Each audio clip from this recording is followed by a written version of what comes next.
다윗은 이스라엘 백성들에게서 가장 존경받는 왕이고 또 우리가 좋아하는 성경의 인물 중에 한 사람입니다. 저도 보통 예전부터 영어 공부를 하고 대학교에서 막 이렇게 공부를 할 때 보통 이제 자기 영어 닉네임을 정하잖아요. 그래서 저도 제 개인적인 신앙 고백을 담아서 다윗을 좋아하기 때문에 저도 영어 이름을 데이비드라고 했었습니다. 그토록 다윗은 많은 사람들에게 존경받고 이스라엘의 역대 최고의 왕으로 손꼽히지만 그에게도 흑역사가 있었습니다. 우리가 잘 알다시피 밧세바를 유부녀였던 밧세바를 범했고 또 그를 취하기 위해서 그 자기의 죄를 덮기 위해서 그 남편 우리아를 전장으로 몰아 죽게 한 것입니다.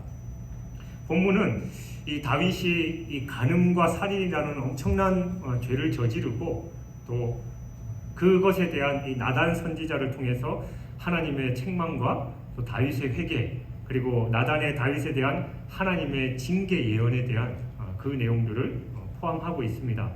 본문의 시대적인 배경은 다윗이 밧세바를 범하고 우리아를 살해한 지 약 최소한 1년 정도는 지난 그때라고 우리가 볼 수 있습니다. 왜냐하면 본문에서 확인할 수 있듯이 그 밧세바가 낳은 아이가 있었기 때문에 최소한 우리가 10달 후에 아이가 나오잖아요. 이것저것 다 따져봤을 때 최소한 1년의 기간은 지났을 텐데 중요한 것은 다윗이 간음과 살인이라는 엄청난 죄를 짓고도 1년 동안 하나님 앞에 전혀 회개하지 않고 그대로 지냈다는 그 사실입니다. 그래서 그렇게 신앙이 좋았던 다윗인데도 늘 하나님과 동행했고 하나님께서 기뻐하시는 이스라엘 최고의 왕이었음에도 불구하고 그 엄청난 죄를 짓고 여전히 죄악 가운데 회개하지 않고 1년이 넘도록 그렇게 지냈던 거지요. 그래서 하나님께서 안타까운 마음에 나단 선지자를 보내셔서 그 다윗의 죄악을 지적하시고 또 회개하게 하시고 또 그 죄를 용서하심을 선포하는 내용이 바로 오늘의 본문입니다. 하나님은 다윗에게 나단 선지자를 보내셨는데 그 이유가 바로 다윗 자신의 죄를 지적하기 위하심이었고 또 그 죄를 회개하도록 하기 위함이었습니다. 다윗은 간음죄와 살인죄를 범한 지 약 1년이 지났음에도 불구하고 아직까지 죄를 회개하지 않는 그런 상태였습니다.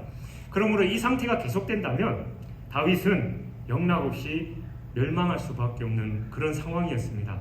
왜냐하면 죄인이 회개를 통해서 죄를 해결하지 않고는 구원에 이를 수 없고 또 죄를 범해서 양심이 마비된 그 죄인은 스스로 결코 회개할 수 없기 때문입니다. 그런데 하나님은 그런 다윗에게 당신의 사람을 보내셔서 그 죄를 지적하게 하시고 또 깨닫게 하시고 회개하게 하신 거예요. 다윗은 사실 하나님께 선지자를 보내달라고 기도한 적이 없었습니다. 양심이 마비된 그는 하나님께 그것을 구할 수조차도 없었습니다. 그런 다윗에게 바로 하나님께서 먼저 찾아가셔서 손을 내미신 겁니다. 하나님이 우리 인간을 대하시는 태도는 늘 이와 같습니다. 하나님은 우리를 너무나도 사랑하시지요. 그래서 우리가 너무 좋아하는 요한일서 말씀처럼 하나님은 사랑이십니다. 그런데 그 사랑의 방법이 우리와는 전혀 다릅니다. 우리의 사랑은 보통 상대적이잖아요. 상대방이 나를 사랑해야 나도 사랑하고 기브 앤 테이크 오는 게 있으면 가는 게 있습니다. 그러나 하나님의 사랑은 우리가 뭔가를 하나님께 드리고 하나님을 뜨겁게 사랑해서가 아니라 먼저 우리에게 다가오셔서 조건 없이 우리를 사랑해 주신다라는 겁니다. 우리의 상태와는 상관없습니다. 다윗이 죄악 가운데 있었지만 하나님은 그가 회개하기도 전에 먼저 찾아가셔서 그에게 손을 내미셨다라는 겁니다. 하나님은 특별히 다윗에게만 그러신 건 아니죠. 하나님은 모든 인간에 대해서 먼저 찾아와서 손을 내미시는 분입니다. 로마서 5장 8절을 보면 우리가 아직 죄인 되었을 때 그리스도께서 우리를 위하여 죽으심으로 하나님께서 우리에 대한 자기의 사랑을 확증하셨느니라 라고 말씀합니다. 그렇죠. 우리가 아직 죄인 되었을 때 우리가 하나님을 위해서 무엇을 했을 때가 아닙니다. 우리가 하나님을 배반하고 대적하고 있을 때 또 아무런 소망 없는 가운데 있을 때 하나님께서 우리를 위해서 사랑과 구원의 손길을 내미신 겁니다. 뿐만 아니라 하나님은 지금도 우리가 죄를 범하면 먼저 찾아와서 죄를 깨닫게 하심으로 회개에 이르게 하십니다. 사랑하는 여러분, 하나님의 사랑은 무조건적입니다. 먼저 우리를 사랑하셨습니다. 그 사랑 때문에 우리가 구원을 얻고 바로 이 자리에 나와 있는 거지요. 그 사랑 때문에 우리가 하나님의 자녀가 되었습니다. 또 구원을 확신할 수 있게 됐다는 겁니다. 그래서 우리는 그 하나님의 사랑을 늘 감사하고 하나님께 찬양과 영광을 올려드리는 그런 삶을 살아야 될 줄 믿습니다. 나단 선지자가 다윗에게로 온 것은 그 자신의 의지에 의해서가 아니었습니다. 나단 선지자는 그냥 하나님께서 다윗에게 가라고 해서 온 거예요. 그리고 그 목적은 다름 아니라 다윗의 범죄를 지적하고 책망하기 위함이었습니다. 그러니까 하나님께서 다윗의 범죄를 해결하시기 위해서 나단을 통해서 직접적으로 간섭하신 겁니다. 다윗은 밧세바를 범하고 우리아를 죽이기까지 해서 그녀를 취하면서도 그것이 하나님께 죄를 범하는 사실이다라는 것조차 깨닫지 못하고 있었습니다. 만일 하나님께서 나단 선지자를 통해서 그의 죄에 대해서 직접적으로 개입하지 않으셨다면 아마 그는 계속 죄 가운데 살아가고 있었을 거고 그로 인해서 마침내 영원히 멸망하는 자리에 있게 될 것입니다. 그리고 이것은 우리 누구에게나 그 누구에게나 다 해당되는 일입니다. 우리는 누구나 죄를 짓고 살아가지요. 어느 누구도 이 죄에서 해방될 수는 없습니다. 그것은 우리 생활에 있어서 먼지처럼 우리가 원하지 않지만 우리에게 다가와 달라붙어서 우리를 더럽히고 있습니다. 그래서 우리는 반드시 이 죄 문제를 해결해야만 합니다. 하지만 우리 스스로는 죄 문제를 해결할 수 없습니다. 죄에 한번 오염된 인간은 스스로 뭔가 이 죄에서 벗어날 수 있는 방법이 없습니다.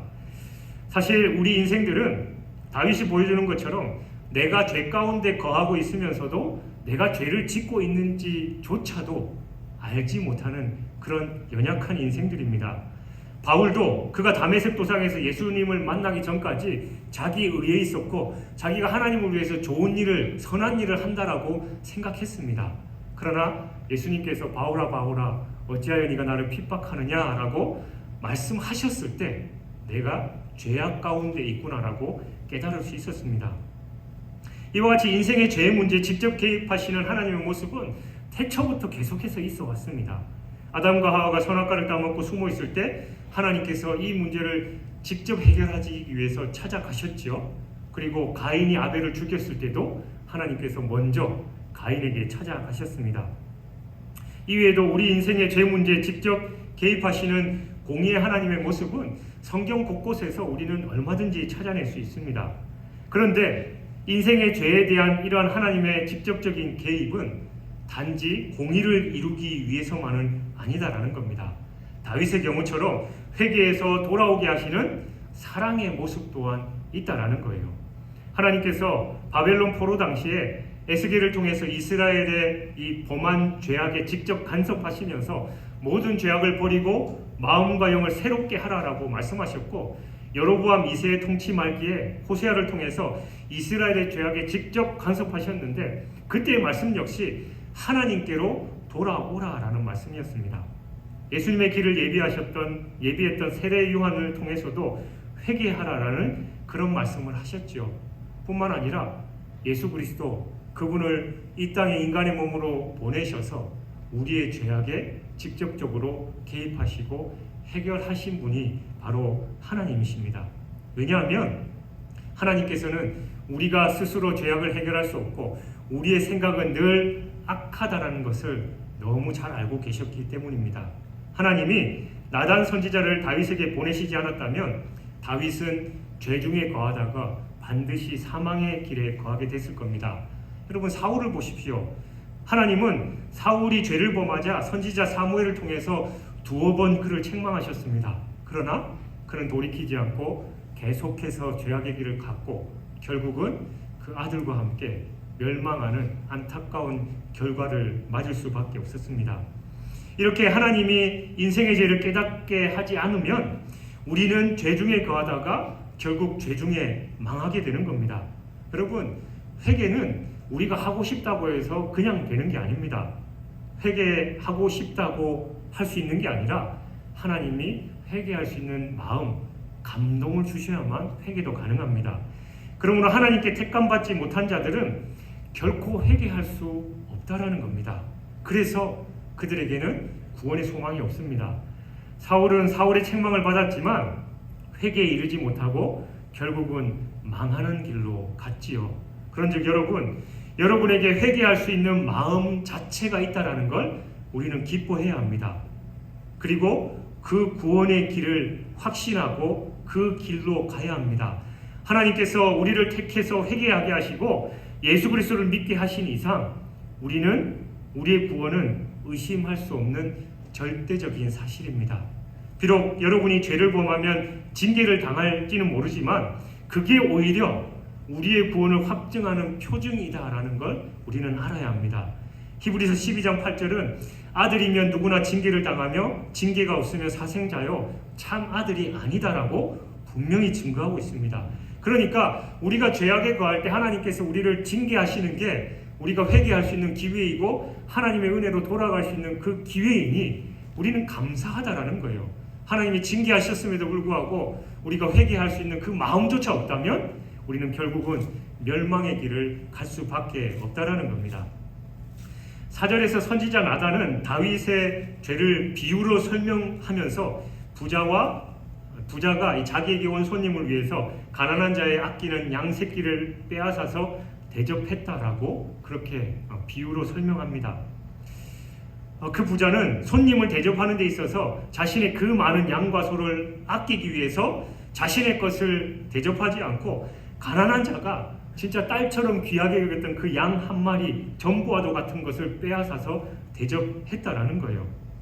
그는 그의 많은 양과 소로 만족하지 못하는 자였습니다. 그래서 그 욕심 때문에 그 많은 양과 소를 가졌음에도 불구하고 하나밖에 가지고 있지 않은 그 가난한 자에게 빼앗았습니다. 여러분, 이것이 이 비유에 나오는 부자만의 문제이겠냐라는 겁니다. 사실은 우리 모든 인생의 보편적인 실상이 이렇습니다. 우리는 자신에게 속한 것이 많으면 많을수록 그것에 비해서 더 큰 욕심이 생기게 돼 있습니다. 하나를 가지면 둘의 욕심을 가지고 둘이 생기면 셋, 넷, 다섯, 여섯을 가지기 원합니다. 그 욕심은 채워질 수 없는 끝없는 욕심입니다. 다윗에게는 하나님께서 이미 어마어마한 것을 주셨죠.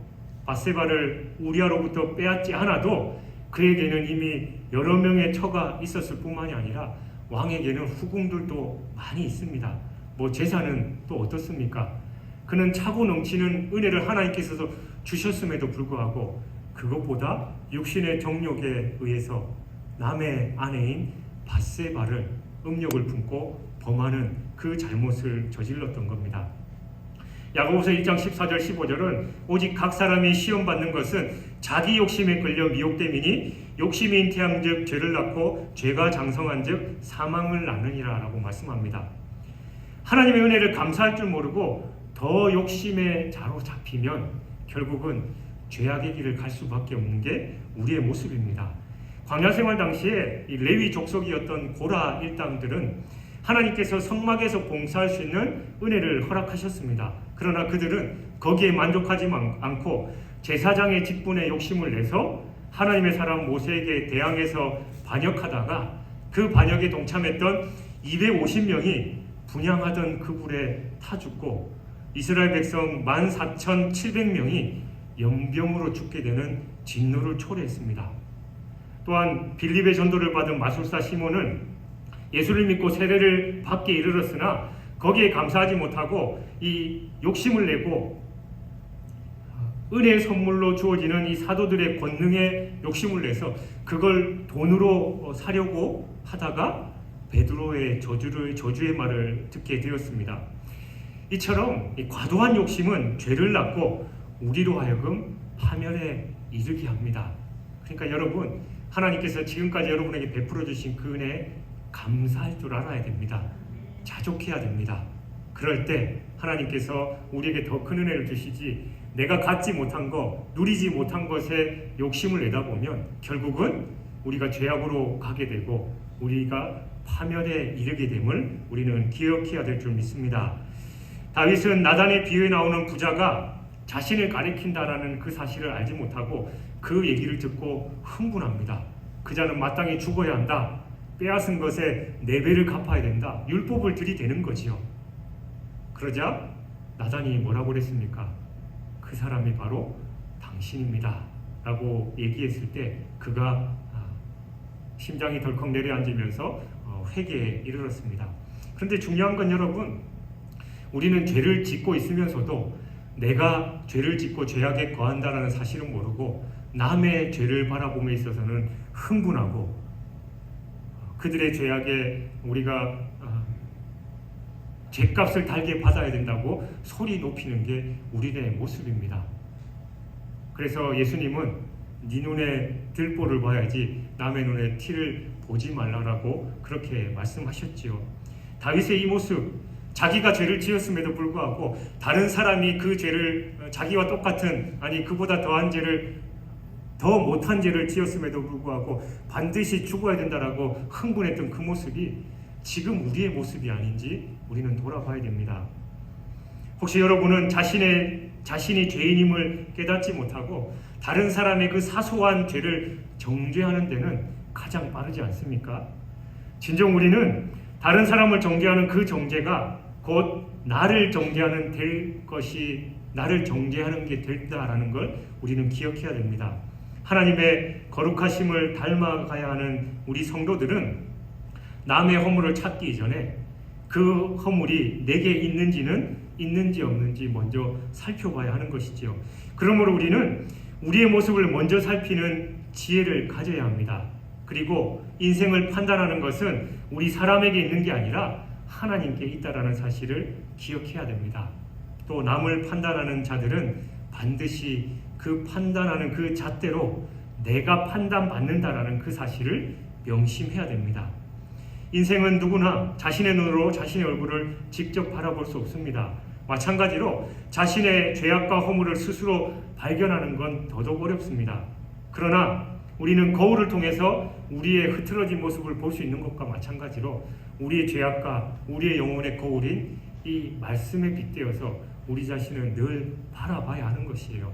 그래서 매일매일 말씀을 묵상하고 기도할 때 성령께서 그 말씀을 우리로 깨닫게 하시고 또 그 말씀에 생각나게 하시고 그 말씀에 순종하게 하신다라는 겁니다. 그런데 우리는 그 행위를 하지 않고 그냥 다윗과 같이 늘 죄악에 거하면서도 내가 죄악에 있다라는 그 사실조차 못하고 있다면 그 얼마나 안타까운 일이냐라는 거죠. 7절 이하는 다윗이 죄에 대한 나단 선지자의 직접적인 지적과 책망하는 말이 나옵니다. 7절을 보면 나단 선지자는 다윗이 5절 6절에서 이 자신의 비유에 나타나는 무자비한 부자를 정죄하자 바로 당신이 그 사람입니다 라고 지적했습니다.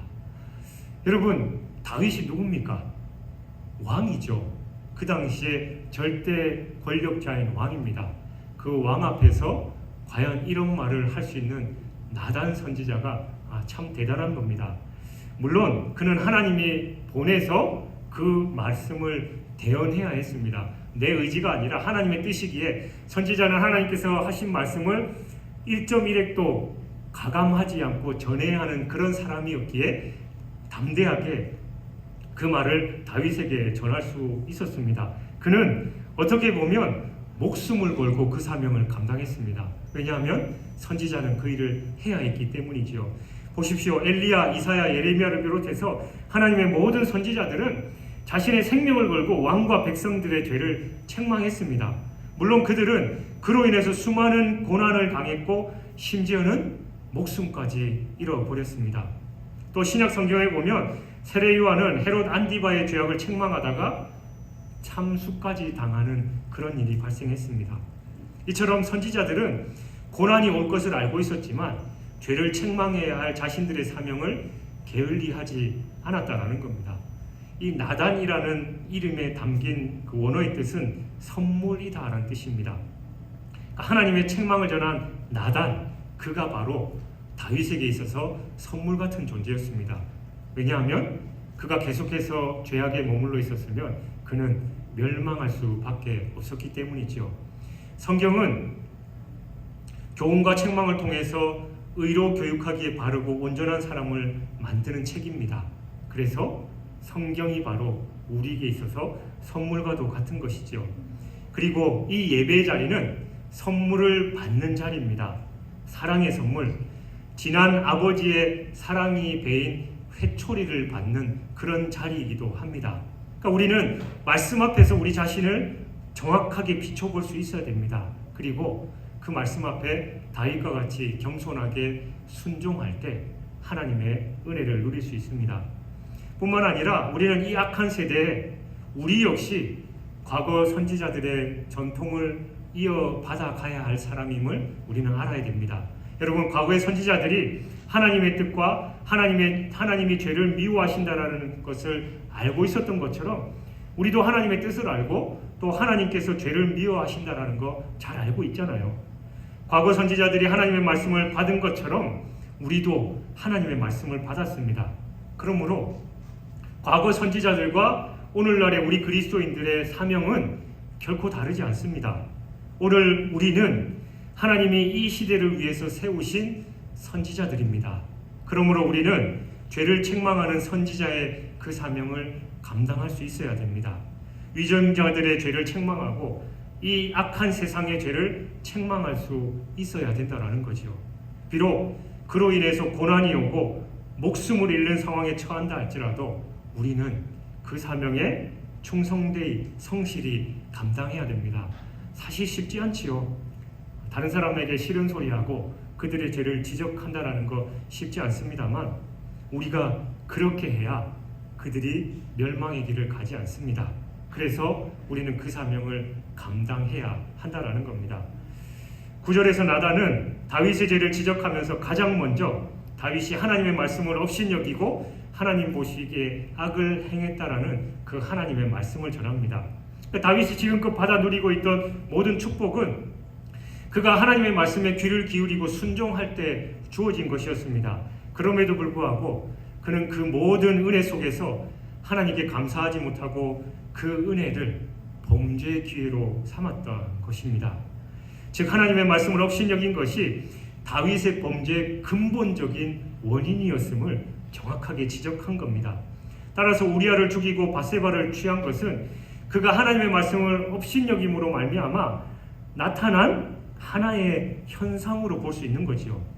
이와 같이 우리 인생들은 하나님의 말씀으로 멀어질 때 죄를 범할 수밖에 없습니다. 하나님의 말씀의 거리와 죄의 거리는 바로 반비례합니다. 우리가 하나님의 말씀에 멀어지면 멀어질수록 죄는 더 가까워지는 것이고 하나님의 말씀을 늘 옆에 끼면서 묵상하는 삶을 살아가면 죄는 동에서 서가 먼 것처럼 멀리 간다는 것이죠. 그리고 그러한 상태가 지속되면 우리는 자신이 죄인임을 알지 못하고 자신이 죄를 짓고 있으면서도 그 사실을 알지 못하는 죄의 종이 되는 지경에까지 이르게 됩니다. 하지만 이와 달리 하나님의 말씀에 귀하게 여기고 말씀에 떠나지 않는 인생은 아무리 큰 시험이 닥쳐도 흔들리지 않습니다. 요셉이 어땠습니까? 하나님의 약속의 말씀을 붙들고 신실하게 하나님의 뜻 안에 거했을 때 그는 형들의 시기 질투도 아랑곳하지 않았고 종살이함에서도 늘 감사가 넘쳤고 억울한 일을 당했음에도 불구하고 유혹이 났을 때도 그는 말씀에 든든히 서 있었기 때문에 죄악을 범하지 않았습니다. 다니엘과 그 세 친구는 어떻습니까? 절대 권력인 왕 앞에서 그는 하나님의 말씀을 지키기 위해서 생명을 내놓았을 때 하나님께서 그들을 지키시고 보호하셨다라는 겁니다. 그러므로 여러분, 우리 역시 말씀을 가까이 해야 됩니다. 이 말씀을 가까이 하지 않으면 우리는 죄악과 함께 갈 수 없다라는 거예요. 그래서 매일매일 말씀을 묵상하고 기도하며 하나님의 뜻 안에 거하는 여러분이 되시길 주님의 이름으로 축원합니다. 10절에서 12절은 하나님께서 나단 선지자를 통해서 죄를 범한 다윗에게 엄중한 징계를 선포하신 내용이 보도되고 있지요. 이러한 하나님의 징계 선언은 역사 속에서 구체적으로 실현됐습니다. 우리는 이러한 사실을 보면서 죄악에 대해서 철저하게 징계하시는 그 하나님의 공의를 발견하게 됩니다. 그리고 두렵고 떨리게 되지요. 우리는 흔히 하나님을 사랑의 하나님이라고 합니다. 하나님은 자비가 넘치시고 은혜가 넘치시며 죄인에도 회개하고 돌아오면 은혜 베푸시고 용서하시는 분으로 알고 있습니다. 맞지요? 맞습니다. 그런 하나님. 그런데 다윗에 대한 하나님의 징계를 보면 하나님은 오히려 사랑의 하나님이라기보다는 공의롭기만 한 분 같습니다. 또 구약의 많은 성경 내용들 보면 하나님이 그 자리에서 수만 명, 수십만 명까지 죽음에 이르게 하는 그런 징벌을 내리시는 경우도 있는데 그걸 보면 우리가 사랑의 하나님은 어디 가고 저렇게 무참하게 당신의 백성들을 죽게 하실까라는 그런 생각이 들기도 합니다. 물론 하나님은 죄인이 회개하고 돌아오면 그 죄를 용서하고 은혜를 베푸시는 사랑의 하나님이십니다. 그러나 하나님의 은혜는 우리가 죄를 범하고 회개한다고 해서 아무 징계도 없이 무조건 용서해 주시는 그런 값싼 은혜가 아닙니다.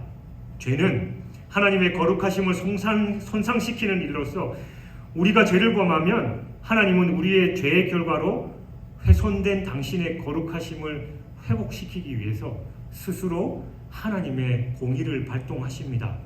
때문에 하나님은 우리가 죄를 짓고 회개하면 우리를 용서하시되 반드시 그 죄의 대가는 치르게 하신다라는 거예요. 다윗도 나단 선지자를 통한 하나님의 책망을 듣고 회개는 했지만 그 죄값은 고스란히 받아야만 했습니다. 또한 하나님은 우리의 죄를 용서하기 위한 전제로서 당신의 공의를 만족시키기 위해서 죄 없으신 당신의 독생자로 하여금 우리를 대신해서 죽음에 내주시기까지 하셨다라는 거예요. 죽을 수밖에 없는 죄를 우리를 위해서 독생자를 내주심으로써 그 죄값을 친히 치르신 분이 바로 하나님이십니다. 하나님은 당신의 백성이 죄를 범하시면 반드시 이 세상에서 징계를 통해서 죄값을 찾으십니다. 그것은 그들로 하여금 죄 중에 망하는 일이 없도록 하기 위함입니다. 우리가 죄악에서 돌이키고 그 죄값을 치러야만 영원한 저 천국에서 구원의 은혜를 누릴 수 있지, 그 죄값을 치르지 않고 이 죄악에 계속 거해서 멸망하는 자가 되지 않게 하겠다라는 거예요. 여러분, 우리 주변에 죄 지으면서도 이 땅에서 잘 먹고 잘 살고 편안하게 떠나는 사람을 간혹 보죠. 그러면 우리 그리스도인들도 그런 얘기합니다. 아니, 하나님이 뭐 하시나? 귀신은 뭐 하나? 저 인간 안 잡아가고. 흔히 세상 사람들이 하는 말처럼 저렇게 악하고 죄악 가운데 거하는 사람이 왜 하나님께서 징벌하시지 않고 저렇게 잘 먹고 잘 사도록 내버려 두시나? 여러분, 내버려 두시는 게 은혜가 아니라 오히려 그 사람은 이 땅에서는 어떻게 살았을지 모르지만 저 영원한 멸망에 처하는 죄값을 받아야 된다는 겁니다. 이 땅에서 우리가 잘못된 길을 갈 때 하나님께서 우리를 징계하시고 회개하도록 기회를 주셔야만 그게 우리에게 은혜지, 그냥 죄짓도록 가만히 놔두는 건 은혜가 아니다라는 겁니다. 다윗은 하나님께서 나단 선지자를 통해서 말씀하시는 그 책망의 말씀을 듣고서 한마디도 변명하지 않고 자신의 죄를 고백하고 회개했습니다. 그러자 하나님께서는 나단 통해서 죄사함을 선포하셨습니다. 우리는 누구나 살아가면서 크고 작은 죄를 범합니다. 하나님은 이러한 우리의 연약함 또한 잘 알고 계십니다. 때문에 하나님은 우리 인간이 죄를 범했다고 해서 무조건 심판하시지는 않습니다. 오히려 하나님은 모든 사람이 구원에 이르기를 원하시는 분입니다. 그만큼 하나님은 우리를 사랑하시지요. 그러나 그렇다고 해서 하나님께서 아무나 다 구원하시는 것은 아닙니다. 우리가 구원을 받으려면 그 죄의 문제를 다 해결해야 합니다. 그 누구도 죄의 문제를 해결받지 않고는 구원에 이룰 수 없습니다. 그렇다면 그 죄를 어떻게 해결받을 수 있나? 바로 하나님 앞에 우리 죄를 고백하는 겁니다. 회개만이 죄를 해결받을 수 있는 유일한 길이고 또 하나님께서 인정하시는 죄사함의 길입니다. 죄는 우리가 수행을 하거나 이 땅에서 선을 쌓고 덕을 쌓는다고 해서 해결되는 게 아닙니다. 죄는 하나님의 은혜로만 해결받을 수 있는데 그러한 하나님의 은혜를 불러오는 그 방법이 바로 우리의 죄를 고백하고 회개하는 것입니다. 사람들은 이 방법이 너무 쉽기 때문에 잘 믿으려고 하지 않습니다.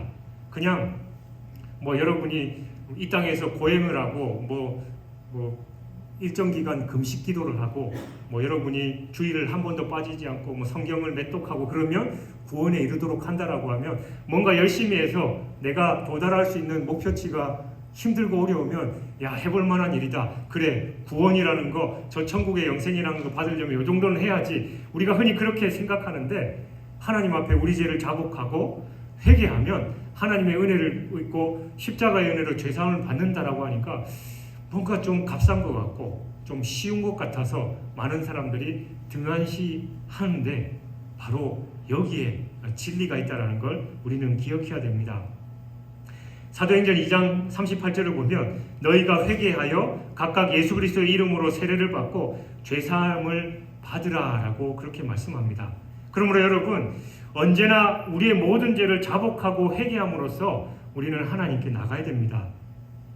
또한 우리 죄를 하나님께 낱낱이 고백하며 용서를 구해야 합니다. 그럴 때 하나님께서 우리의 모든 죄를 사하시고 우리를 생명의 길로 인도하시는 겁니다. 다윗은 나단 선지자로부터 자신의 죄에 대한 지적과 책망을 듣고 자신의 잘못을 솔직하게 시인하면서 내가 여호와께 범죄하였노라라고 말합니다. 여기서 우리는 다윗의 위대한 점을 발견할 수 있죠. 다윗은 당시에 이미 제국과 같이 커진 이스라엘의 왕이었습니다. 그러한 다윗이 자신의 잘못을 시인한다는 거 결코 쉬운 일이 아닙니다. 그런데도 다윗은 죄를 지적받자 순순히 자신의 죄를 시인했던 겁니다. 우리는 경험을 통해서도 알 수 있듯이 누군가가 나의 잘못을 지적하면 사실은 그 진실성 여부를 떠나서 반발하는 게 우리의 모습이잖아요. 내 잘못과 그건 둘째치더라도 우리는 그냥 흥분해가지고 내가 언제 그랬냐고 그리고 너는 그렇게 잘났냐고 하는 게 우리는 일반 모습입니다. 그래서 아무리 친한 사이일지라도 충고하는 걸 꺼립니다. 그러니 나단이 아무리 선지자라고는 하지만 다윗의 잘못, 그 당시 왕이었던 다윗에게 잘못을 지적하는 게 얼마나 어려운 일이겠냐라는 겁니다. 그는 사실 목숨을 잃을 각오를 했을 겁니다. 그런데 나단의 지적과 책망을 들은 다윗은 의외로 자신의 잘못을 순순히 인정한 겁니다. 이런 면에서 다윗은 물론 우리와 똑같이 연약한 그리고 죄를 범하는 인간이지만 그 죄악 앞에서 하나님의 음성 앞에서 자신을 회개하고 자기 잘못을 자기 죄악을 인정할 수 있었다라는 거 참 인정할 만한 그런 성품을 가지고 있는 것이죠. 그런데 우리가 여기서 주목할 사실은 다윗이 자신의 죄를 여호와께 범한 것으로 고백하고 있다라는 거예요. 여러분 사실 다윗이 누구한테 죄를 지었습니까? 바세바한테 간음을 죄를 저질렀고 우리아를 죽음에 몰게 했으니까 그 당사자들한테 죄가 가장 크잖아요. 물론 그것도 맞습니다만 다윗이 이 사건과 관련해서 회개를 기록한 시편 51편 4절에 보면 다윗은 내가 주께만 범죄하여 주의 목전에 악을 행하여 싸우니 라고 말하고 있습니다. 이 고백을 보면 아니 다윗이 죄를 고백했음에도 불구하고 아직까지 정신 차리지 못한 거 아닌가? 왜 하나님께만 죄를 지었다 하고 옛날 우리 그런 영화가 있었잖아요. 그 밀양이라는 영화인가요? 죄를 짓고 면회를 그 유족들이 너무 억울해가지고 그 범죄자한테 사과를 받기 위해서 찾아갔더니만 그 범죄자는 그 안에서 하나님을 영접하고 혼자 막 은혜 넘쳐가지고 그 사람이 오니까 그 사람한테 잘못했고 나는 하나님께 이미 죄 용서를 다 받았기 때문에 저는 자유합니다. 이런 그 모습을 보고 이 사람이 흥분해가지고 나가서 막 그렇게 했던 그 영화의 한 장면처럼 그냥 우리는 하나님께 죄를 지었으니까 하나님께 회개하고 죄상을 받으면 끝이다라는 게 중요한 게 아니라 우리는 당사자에게도 당연히 우리의 죄를 고백하고 잘못을 구해야 합니다. 그런데 여기서 핵심은 다윗이 이런 고백을 하는 건 바로 우리의 모든 죄악은 가장 우선적으로 하나님 앞에 죄를 범했다라는 거예요. 그러니까 우리 안에서 우리끼리 내가 다른 사람에게 한 잘못, 범죄를 할지라도 가장 먼저는 근본적으로 하나님께 범죄한 것이기 때문에 다윗이 먼저 하나님께 자신의 죄를 고백하고 있다라는 겁니다. 우리는 이 원리를 기억하고 우리가 다른 사람과 다투거나 그 사람과 죄악을 범했을 때 그 사람에게 가서 죄를 잘못을 구하고 손 내밀기 이전에 가장 먼저 하나님 앞에 우리의 잘못을 회개하고 용서를 구해야 한다는 겁니다. 14절을 보면 나단은 다윗의 범죄가 여호와의 원수로 크게 회방할 거리를 얻게 했다라고 말합니다. 그러니까 다윗은 이미 개인이 아니었습니다. 그는 이스라엘 신정국가의 이스라엘의 왕인 하나님의 대행자였습니다. 그러므로 그의 행위에 따라서 하나님께서 영광 받으실 수도 있고 하나님의 영광이 훼손받을 수도 있다라는 거예요. 그런데 그러한 다윗이 간음과 살인죄를 저질렀으니까 그 원수들이 보고 뭐라고 하겠냐라는 겁니다. 하나님께 의롭지 못하다라고 당연히 손가락질 하겠지요. 그렇게 되면 하나님의 영광과 거룩하심은 실추되고 결과적으로 하나님의 영광이 회방을 받게 되는 겁니다. 마찬가지로 우리 성도들도 하나님의 자녀로서 이 땅을 살아가면서 우리의 모습이 하나님께 영광이 되냐, 하나님의 영광을 가리냐 할 수 있다라는 거죠. 여러분 보통 자식이 잘못을 하면, 아이가 잘못을 하면 여러분들 보통 뭐라고 합니까? 저 애비 누구야? 저 애미 누구야? 하면서 부모 탓을 하는 거죠. 그러니까 우리가 세상에 그리스도인으로서 살아가면서 하나님의 자녀로 살아가면서 죄악을 범하고 세상 사람들에게 빛과 소금의 역할은 하지 못할 망정 오히려 세상 사람들에게 손가락질 받으면 아이고 교회 다니는 사람들 뭐 입만 살아있지 저 사람들 뭐야? 라고 손가락질 당할 때 1차적으로는 우리뿐만이 아니라 하나님께 영광이 안 되고 하나님의 영광을 가린다라는 겁니다. 그런데 우리가 가서 예수 믿고 천국 가세요라고 복음을 전하면 그들 입에서 무슨 좋은 소리가 나겠습니까? 당신이나 잘 믿고 혼자 잘 가세요라고 하겠죠. 우리의 전도의 길도 막혀버린다라는 겁니다. 그러니까 우리가 이 땅에서 하나님의 자녀로서 예수 그리스도의 대행자로서 이 땅을 살아가면서 하나님의 뜻 안에 거하고 말씀에서 우로나 자로나 치우치지 않고 거룩한 삶을 살아가서 하나님께 영광을 돌리는 그런 삶을 살아갈 줄 믿습니다. 사랑하는 여러분, 죄를 범한 다윗에게는 엄청난 엄중한 징계가 선포되었고 그 징계는 그대로 이루어졌습니다. 다윗은 회개했지만 그 징계는 그 삶에서 그대로 이루어졌습니다. 그래서 우리는 이처럼 죄에 대한 심각성을 깨달아야 합니다. 죄의 파괴적인 영향력을 바로 알아야 됩니다. 그래서 죄악에 거하지 않도록 날마다 말씀 안에 거해야 하는 삶을 살아야 하고 설령 우리는 연약하여서 넘어질 때마다 하나님 옆에 나아가서 회개하면서 우리의 죄악의 길을 돌이켜야 하는 것이지요. 그러나 반드시 죄의 대가는 치르게 된다는 것을 기억하면서 이 죄에 대한 대가가 우리에게 얼마나 고통으로 다가올 수 있는지 우리 스스로를 깨닫고 다윗의 모습을 통해서 우리는 그런 일을 행하지 않도록 늘 근신하여 깨어 있어야 할 줄 믿습니다. 뿐만 아니라 내가 하나님의 말씀을 제대로 깨닫지 못하고 또 늘 기도의 생활, 성령의 인도하심에 순종하지 않는 내 갈 길을 가고 있을 때 하나님께서 말씀을 통해서 또 주변 사람들을 통해서 내 죄악을 지적하시고 돌이키라라고 권면하실 때 우리는 그 말을 제대로 받아서 하나님의 뜻을 돌이키는 삶을 살아야 됩니다. 그러면 우리는 회개를 통해서 죄사함을 받고 영원한 생명에 들어갈 수 있지만 계속해서 그 길을 가다가면 멸망할 수밖에 없다는 걸 깨달아야 하고 우리 스스로는 그렇게 하되 또 우리 주변에 멸망의 길을 계속해서 가고 그게 멸망의 길인지 알지도 못하고 가고 있는 그 불쌍한 영혼들에게 우리의 가족들, 친지들, 이웃들 또 우리 교우들에게 하나님의 뜻을 전할 수 있는 선지자로서의 사명을 잘 감당해야 된다는 겁니다.